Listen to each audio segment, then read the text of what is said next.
Sa video na ito ay pag-uusapan po natin ang isa sa pinakamainit na tanong ng XRP Army. Ilang XRP nga ba ang kailangan natin para makapag-retire ng komportable? Habang tumataas po ang presyo ng XRP at unti-unting nabubuhay ang pag-asa ng maraming investors, mas lalong umiinit ang usapan tungkol sa tamang dami ng hawak or holdings para umabot sa financial freedom. Kung isa ka pong Pinoy crypto enthusiast na nangangarap ng early retirement gamit ang crypto, siguradong makaka-relate ka sa usapan na ito. Kaya atin pong himay-himayin ang iba't ibang pananaw mula po sa XRP community, ang mga matitinding projection at kung realistic ba talaga ang mga target na ito. Pero bago po tayo magpatuloy ay pakibasa na lamang po muna ang disclaimer dito po sa ibaba ng ating screen. Yan, simulan po natin sa kung ano po ang sinasabi ng XRP Army tungkol sa retirement gamit sa XRP. Sa mga nakarang araw ay muling nabuhay ang tanong sa social media. Ilang XRP nga ba ang sapat para makapag-retire ng komportable? Ayon po sa iba't ibang member ng XRP Army, iba-iba ang sagot. Depende sa pananaw at tiwala sa future price ng XRP. May mga nagsasabi na kung may hawak kang 10,000 XRP ay sapat na ito para makapag-retire ng komportable. Kung sakaling umabot po sa XRP sa $100, ang halaga ng 10,000 XRP ay aabot ng mahigit $1 million o mahigit 58 million pesos po yan sa conversion ng ating pera. Pero tanda natin, kailangan munang umabot sa XRP sa presyo na $100 bago po ito maging totoo. Ngayon ay mas mataas pa ba ang target ng iba? Oo, may mas mataas pa.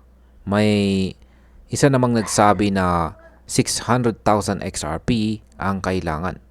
Pero hindi ito sinang-ayunan ni Jeremiah, isa po sa aktibong XRP supporters. Sapagkat ayon sa kanya ay mas mababa pa raw ang kailangan sa totoo lang. Mas matindi pa. Ayan, may mas matindi pa. Kung saan ay may isang community member na nagsabi na kahit 1,000 XRP lamang ay sapat na. At sa gulat ng marami ay pumayag po rito si Jeremiah. Ayan. Sabi pa niya, darating ang panahon na magsisimula ng matuyo ang supply ni XRP. At kapag nangyari yon, ang presyo raw ay magiging sobrang taas. Ayan. Ngayon ay totoo bang 1,000 XRP lamang ay sapat na? Kung pagbabasihan natin ang kasalukuyang presyo ni XRP, ang 1,000 XRP ay hindi pa sapat para sa retirement. Pero kung mangyari ang sinasabi nilang price explosion, posible nga ito. Para ang 1,000 XRP ay maging milyon-milyon, kailangang umabot po sa XRP ng $1,000 bawat isa. Ngayon ay posible ba talaga ito? Ayon po sa ilan ay mukhang pangarap pa lamang ito. Pero para po sa XRP Army, isa itong long-term vision. Ngayon ay pwede na bang ngayon ay pwede na ba ang 100 XRP para makapag-retire?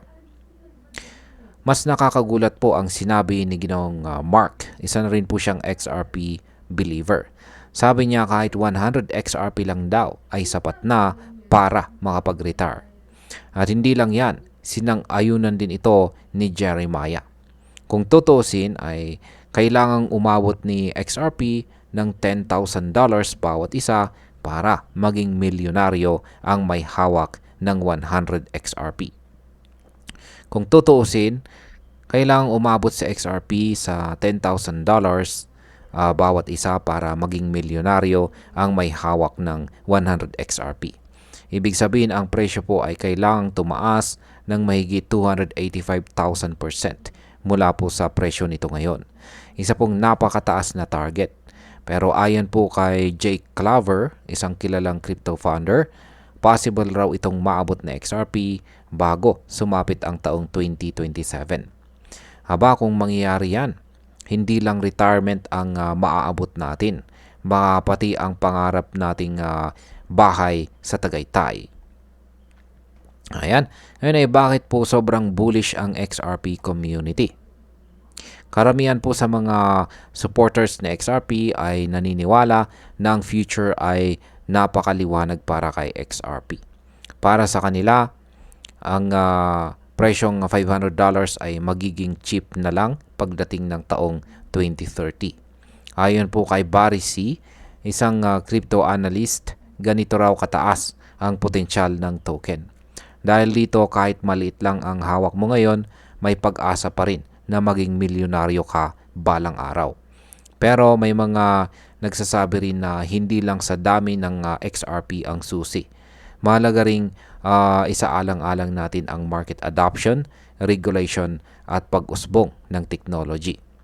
Tama rin sila dahil kahit gaanong karaming XRP ang hawak mo, kung hindi ito suportado ng market, walang kwenta ang mataas na target price. Ngayon bakit po ba mas mahalaga ang adoption kaysa sa dami ng XRP?